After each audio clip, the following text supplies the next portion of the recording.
Assalamualaikum warahmatullahi wabarakatuh.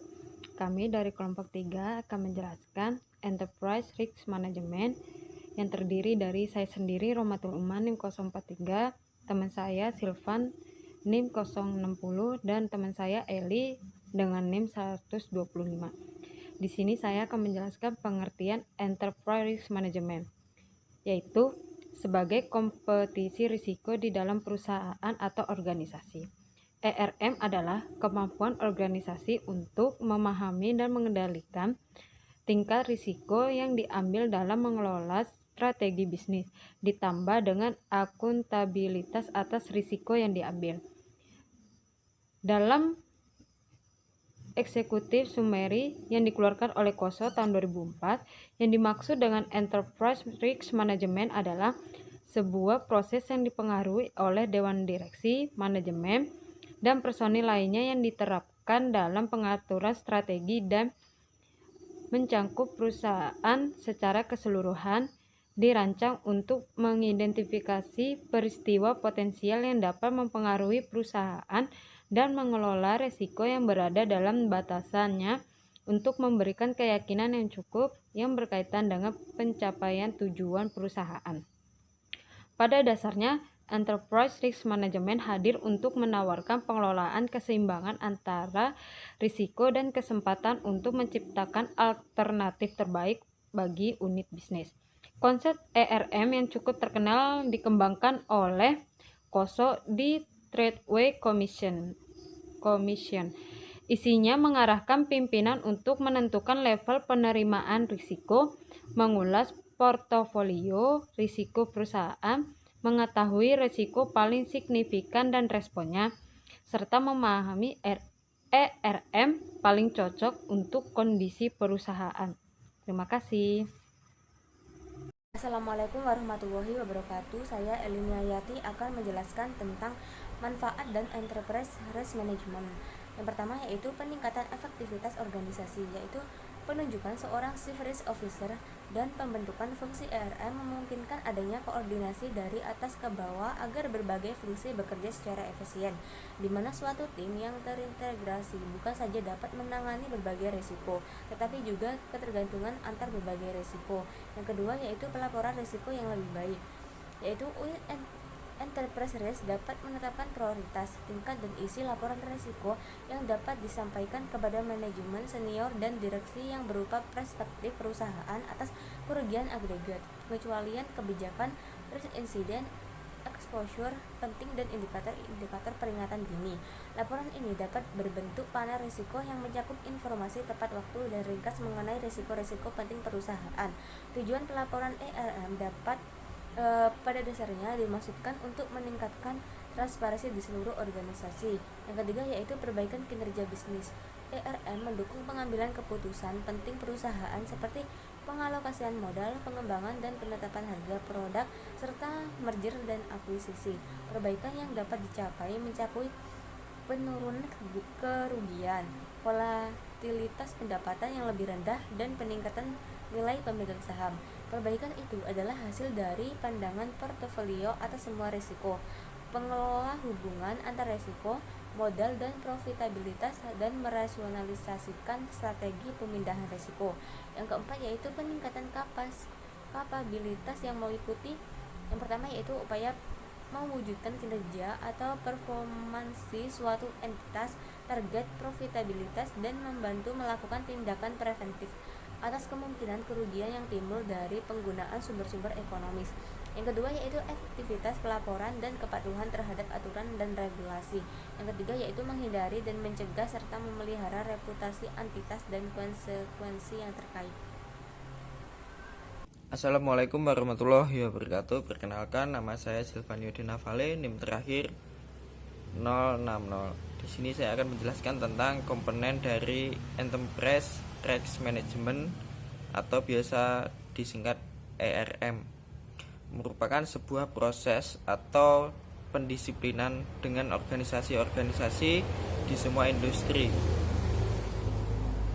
Menaksir, mengendalikan, mengeksploitasi, membiayai, dan mengawasi risiko dari semua sumber dengan tujuan untuk meningkatkan nilai perusahaan baik jangka panjang maupun jangka pendek. The Committee of Sponsoring Organization of the Tradeway Commission atau disingkat COSO Integrate Framework 2004 merupakan organisasi praktisi akuntan dan auditor keuangan yang berpengaruh. COSO menyatakan bahwa ERM berhubungan dengan resiko dan peluang yang potensi mempengaruhi nilai dan mendefinisikannya sebagai suatu proses yang dipengaruhi oleh Dewan Direktur Manajemen dan pihak lainnya. Dalam kerangka manajemen risikonya, COSO dan ERM menurut perusahaan untuk dapat menentukan terlebih dahulu sasaran perusahaannya. Jadi di sini ada 4 kategori. Yang pertama adalah strategis, di mana sasaran yang mendukung itu selaras sesuai dengan misi perusahaan. Yang kedua adalah operasi, di mana operasi ini harus efektif dan efisien. Yang ketiga adalah pelaporan. Pelaporan ini dibutuhkan kepercayaan. Yang keempat pemenuhan, di mana pemenuhan ini terhadap hukum dan regulasi yang berlaku.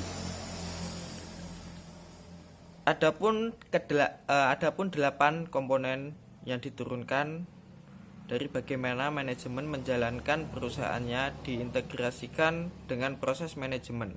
Jadi komponen ini merupakan hal untuk mencapai tujuan-tujuan perusahaan, baik itu strategis, operasional, pelaporan keuangan maupun kepatuhan terhadap ketentuan perundang-undangan. Salah satunya yang pertama, lingkungan internal, di mana lingkungan internal ini sangat membentuk warna dari sebuah organisasi atau perusahaan yang kita miliki. Bagaimana cara pandang terhadap resiko dari setiap orang di dalam organisasi atau perusahaan itu sendiri. Yang kedua adalah penentuan tujuan, di mana penentuan tujuan perusahaan harus ada terlebih dahulu sebelum manajemen dapat mengidentifikasi kejadian-kejadian yang berpotensi mempengaruhi pencapaian tujuan tersebut. Yang ketiga ada identifikasi kejadian. Jadi kejadian internal dan eksternal mempengaruhi pencapaian tujuan perusahaan yang harus diidentifikasi dan dibedakan antara resiko dan peluang. Yang keempat ada penilaian resiko, di mana penilaian resiko ini menghitung perhitungan kemungkinan terjadi dan dampaknya. Jadi sudah diperhitungkan ketika kita melakukan ini resikonya seperti apa. Dan yang kelima, respons dari risiko itu sendiri.